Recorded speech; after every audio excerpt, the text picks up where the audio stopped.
profit des franchises douanières et des exemptions de taxes et d'impôts octroyées aux nantis d'Haïti. Pour comprendre comment les hommes d'affaires haïtiens sont méchants et inconscients, il faut questionner les pactes secrets passés entre ces messieurs et dames et les responsables de l'État haïtien concernant les franchises douanières et les exemptions de taxes et d'impôts durant ces 30 dernières années. Au premier trimestre de l'année 2012, les départements du commerce et du Trésor américains ont publié un rapport d'enquête sur les citoyens américains résidant en Haïti et qui sont dans les affaires. L'enquête a révélé que les citoyens américains en Haïti bénéficient de franchises douanières s'élevant à $1 milliard l'an et d'un montant de $1,4 milliard sur les exemptions sur les autres taxes et impôts sur le revenu. L'État haïtien a un manque à gagner de $2,4 milliards par an en octroyant des privilèges à la classe des nantis. Il faut rappeler à tous que $2,4 milliards équivalent au budget de la République d'Haïti. Voilà pourquoi à partir de 2014, le département d'État américain a décidé de réduire les aides octroyées à Haïti et de couper certaines subventions. Les États-Unis d'Amérique jugent que l'État haïtien devrait faire un meilleur travail de collection de taxes et d'impôts. Depuis 2016, l'USE avait signifié au gouvernement provisoire de Jocelyn Prévert que les réductions d'aide allaient venir. C'est dans cette optique que des économistes comme Wilson Lalo choisissent de dresser un budget en augmentant les taxes et impôts des éléments de la classe moyenne et des masses populaires. Le pouvoir en place a fait le choix de ne pas entamer des réformes fiscales. Dans ce bref article, nous voulons analyser pour le grand public le pourquoi des franchises douanières et des exemptions de taxes et d'impôts dans une société capitaliste et expliquer à tous comment l'État haïtien devrait procéder pour rebalancer les choses et rendre justice aux pauvres qui souffrent dans ce pays. Nous sommes arrivés à un carrefour de notre histoire où les lampes commencent à se délier, où l'on ne peut pas continuer à rendre responsable le blanc parce que le blanc a décidé de nous donner une certaine marge de manœuvre pour voir si nous pouvons réellement nous prendre en main. Avec l'élection de Donald J. Trump,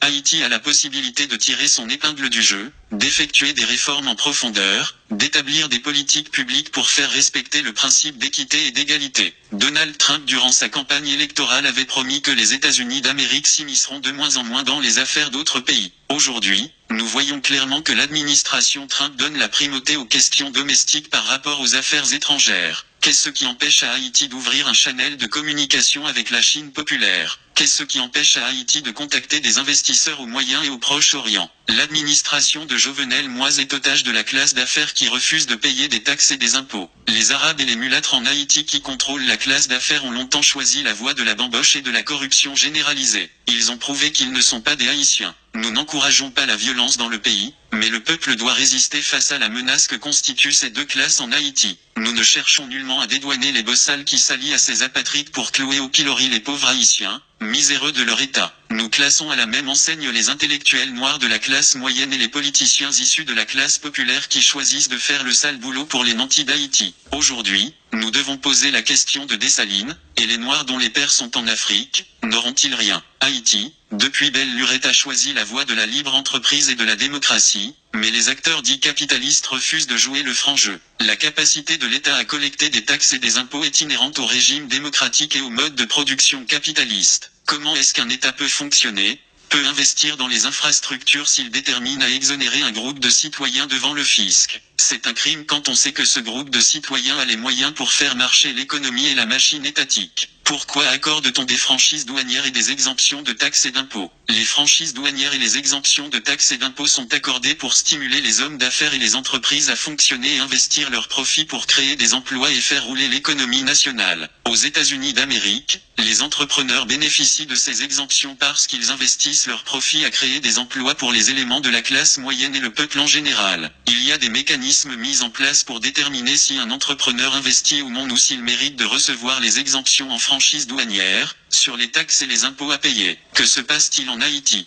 La plupart des hommes d'affaires en Haïti sont citoyens américains. Nombreux sont issus du Moyen-Orient. Leurs profits sont entreposés dans des banques américaines, européennes, libanaises, syriennes et israéliennes. Ils n'investissent rien en Haïti. Pourquoi depuis plus de 30 ans l'État haïtien continue avec cette pratique d'exonération? Les dirigeants politiques sont élus et nommés par la classe des affaires. En contrepartie, ces derniers offrent des avantages juteux à cette classe qui n'a pas les intérêts de la nation haïtienne à cœur. Nous sommes arrivés à un carrefour où nous réalisons que le populisme de droite et de gauche sont des manœuvres entreprises par les élites pour zombifier le peuple. Qu'est-ce que la gauche a foutu depuis 1986 en Haïti? Il y a une tendance à considérer les hommes d'affaires en Haïti comme de vulgaires imbéciles qui n'ont ni lecture lecture ni écriture. C'est une fausse idée entretenue par les nantis mêmes. La plupart de ces hommes d'affaires sont très instruits et ont fait leurs études dans les meilleures universités au monde. Ils comprennent bien le fonctionnement d'une société capitaliste. C'est en connaissance de cause qu'ils choisissent de faire mal à Haïti, aux miséreux et aux appauvris haïtiens. En affaiblissant l'État, ils font d'une pierre deux coups. Ils bénéficient des largesses des dirigeants incompétents et inconscients et ils rendent impossible toute tentative de soulèvement et de changement du peuple haïtien. Ils encouragent de faux conflits dans le pays, ils arment des bandits un peu partout pour semer le trouble. Dans tout pays sérieux,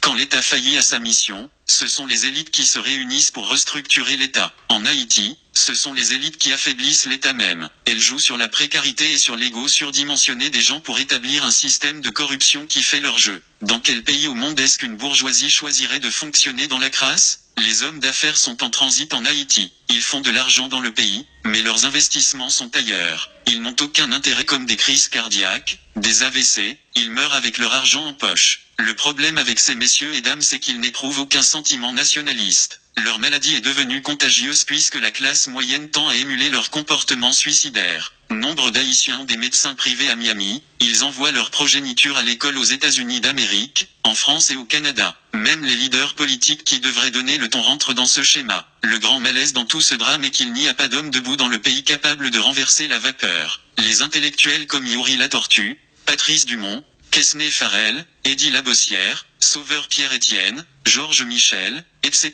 qui auraient pu dénoncer ces manœuvres sont relégués au banc des lâches et des opportunistes. Ils profitent eux aussi du système. Qu'est-ce qui explique qu'un intellectuel comme Quesnay Farrell choisit de ne pas produire des livres pour expliquer les jeunes pourquoi Haïti est pauvre ? C'est bien de parler à la radio, mais le devoir d'un intellectuel est avant tout d'écrire pour la postérité, de faire comprendre et d'aider ceux qui peuvent lutter à appréhender le réel. Il y a des dizaines de milliers d'intellectuels haïtiens qu'on aurait pu mettre en cause et blâmer, mais on cite ces noms parce qu'ils sont plus en vue. Comment va-t-on et peut-on sortir de ce carcan ? La pensée critique c'est ce qui fait défaut à Haïti, à sa jeunesse et aux militants qui sont prêts à faire le sacrifice ultime. Voilà pourquoi aujourd'hui nous voulons finir avec le palmépal et nous encourageons ceux qui ont la lumière de la connaissance et du savoir-faire explicite à partager leurs expériences. Nous ne voulons blâmer personne. Nous donnons à tout un chacun la chance de faire peau neuve. Il y a une excuse que certains intellectuels noirs de la classe brandissent à chaque fois qu'un élément de la diaspora les met en cause. Ils disent qu'ils ont choisi de rester en Haïti, malgré tout et que nous